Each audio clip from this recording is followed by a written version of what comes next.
¿Alguna vez te has sentido ignorado por el mundo, como si tu bondad no tuviera espacio en una sociedad fría y egoísta? Esta es la historia de un hombre que vivió siglos atrás, pero cuya vida sigue hablándonos hoy con una fuerza arrolladora. San Germán de París no nació entre lujos ni privilegios. Su historia comienza en el silencio de una aldea, con un niño reservado, pero lleno de una luz interior que nadie parecía notar. Aún. Germán nació alrededor del año 496 en Autun, una pequeña ciudad de la Galia. Desde muy joven destacó por su profunda fe y su amor por la oración. Mientras otros niños corrían por los campos y jugaban, él pasaba horas en la iglesia con los ojos cerrados, hablando con Dios como si fuera su mejor amigo. Pero esto no le trajo popularidad. Al contrario, lo llamaban raro, lo apartaban. Y sin embargo, él no dejó de orar. Sus padres eran campesinos, humildes y trabajadores, pero no entendían del todo a su hijo. ¿Por qué no puede ser como los demás?, le decía a su padre con frustración. Pero Germán solo sonreía, tranquilo. Había algo en su interior que lo impulsaba a seguir un camino diferente. Fue entonces cuando un monje de la ciudad notó su fervor y le ofreció estudiar en el monasterio. Allí comenzó su transformación. Pero incluso en el monasterio, la vida no fue fácil. Había envidias, murmuraciones y superiores que no creían en él. Lo ponían a prueba constantemente. Le asignaban las tareas más duras, esperando que se rindiera. Pero Germán no se quebraba. Dios me ve, repetía en silencio. Su fe era su escudo, su amor, su arma. Lo que nadie sabía era que este joven silencioso, el que barría los suelos y fregaba los platos con una sonrisa serena, estaba siendo preparado para una misión que cambiaría el rostro de París para siempre. Pasaron los años y Germán fue ordenado sacerdote. Su bondad se hizo imposible de ocultar. La gente comenzaba a hablar de aquel hombre que curaba más con sus palabras que con medicinas. No hacía falta levantar la voz ni mostrar autoridad. Su sola presencia traía calma, y entonces ocurrió lo impensable. Fue nombrado obispo de París. Para muchos esto fue una sorpresa. ¿Cómo un hombre tan humilde, tan silencioso, iba a liderar una de las ciudades más turbulentas de la época? París estaba sumida en el caos. La desigualdad social reinaba, los ricos vivían en exceso y los pobres morían olvidados en las calles. La violencia era común, la codicia una ley. Parecía imposible cambiar algo en medio de tanto desorden. Y ahí estaba él, con su sotana remendada, su bastón de madera y una mirada que atravesaba la oscuridad de la ciudad. Pero apenas empezó su labor, los problemas llegaron como tormenta. Los poderosos comenzaron a burlarse de él. Un campesino no puede gobernar una ciudad, decían. Los nobles se sentían amenazados por su mensaje de amor, compasión y justicia. Uno de ellos, el rey Childeberto I, lo veía como un estorbo. Intentó limitarlo, humillarlo públicamente. Pero Germán no reaccionaba con ira. Rezaba, ayunaba. Seguía visitando a los enfermos, consolando a los presos, alimentando a los pobres con sus propias manos. Cada acción suya era una chispa que encendía corazones apagados. Pero el precio era alto. Lo acusaron de herejía. Intentaron expulsarlo. Lo vigilaron día y noche. Llegó un momento en que hasta sus amigos le dieron la espalda. Solo, enfrentando un sistema corrupto,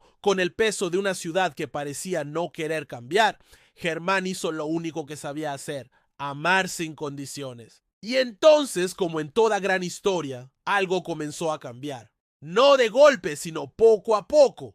Una mañana fría, un mendigo moribundo apareció a las puertas del palacio episcopal. Tenía el rostro cubierto de llagas, los pies ensangrentados y un temblor incontrolable. Germán no dudó un segundo, lo abrazó, lo llevó adentro y lo atendió él mismo. Ese acto simple y radical fue visto por un joven noble que pasaba por allí. Esa imagen lo sacudió. ¿Cómo podía un obispo, con tantas responsabilidades, detenerse por alguien que el mundo consideraba basura? Aquel joven comenzó a visitar la iglesia. Luego, otros lo siguieron. En pocos meses, el ejemplo de Germán encendió una llama. Se formaron pequeños grupos que salían a alimentar a los hambrientos, a sanar a los enfermos. La ciudad, aún con sus sombras, empezó a respirar un aire distinto. La bondad de un solo hombre estaba contagiando a toda una ciudad. El rey, testigo de ese cambio, también comenzó a ceder. Childeberto, antes indiferente, invitó a Germán a su corte. Al principio fue un gesto político, pero el corazón del rey, endurecido por años de poder, empezó a resquebrajarse ante la humildad de aquel obispo que no pedía nada para sí. Germán no buscaba venganza ni reconocimiento, solo quería que todos vivieran como hermanos. Con el apoyo del rey, Germán fundó hospitales, refugios para pobres y monasterios. Su sueño era simple: una ciudad donde nadie se sintiera solo, donde la caridad fuese la ley más alta. Y aunque sus enemigos seguían vigilando,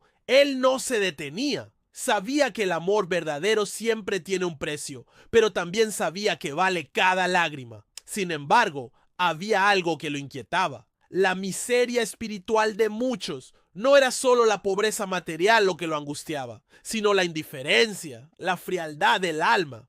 Por eso, cada sermón suyo era un grito suave, una invitación profunda a despertar. Y un día ocurrió el milagro que cambiaría su historia para siempre.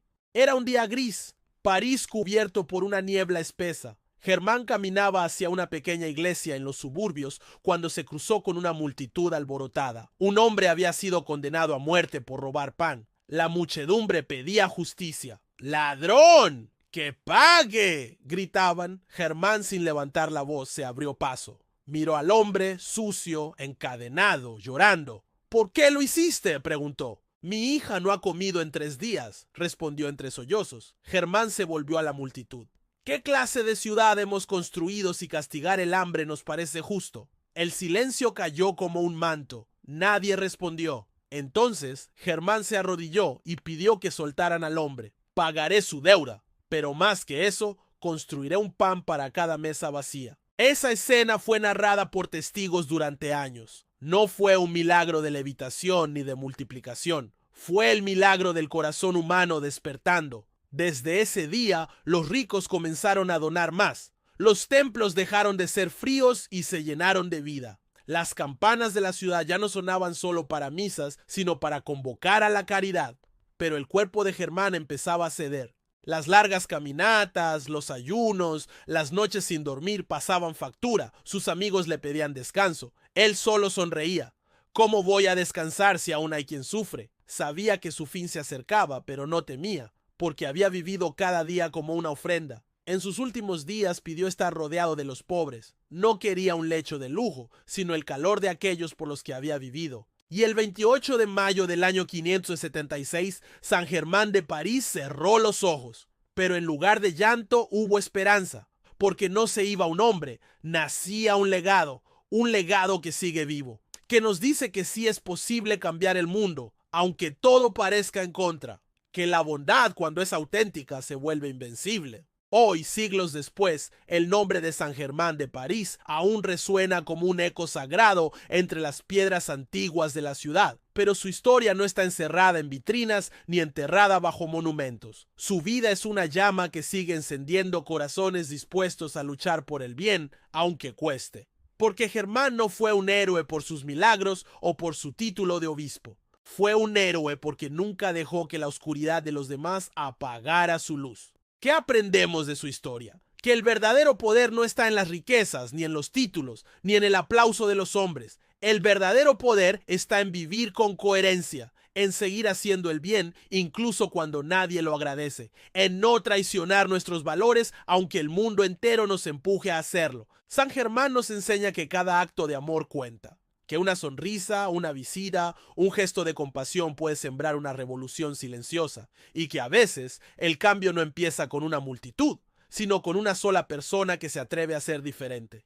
Tú puedes ser como Germán. Tal vez no cures enfermedades ni construyas hospitales, pero puedes sanar el alma de alguien con tus palabras. Tal vez no lideres una ciudad, pero puedes guiar a tu familia, a tus amigos con tu ejemplo. Tal vez el mundo te llame loco por creer en la bondad.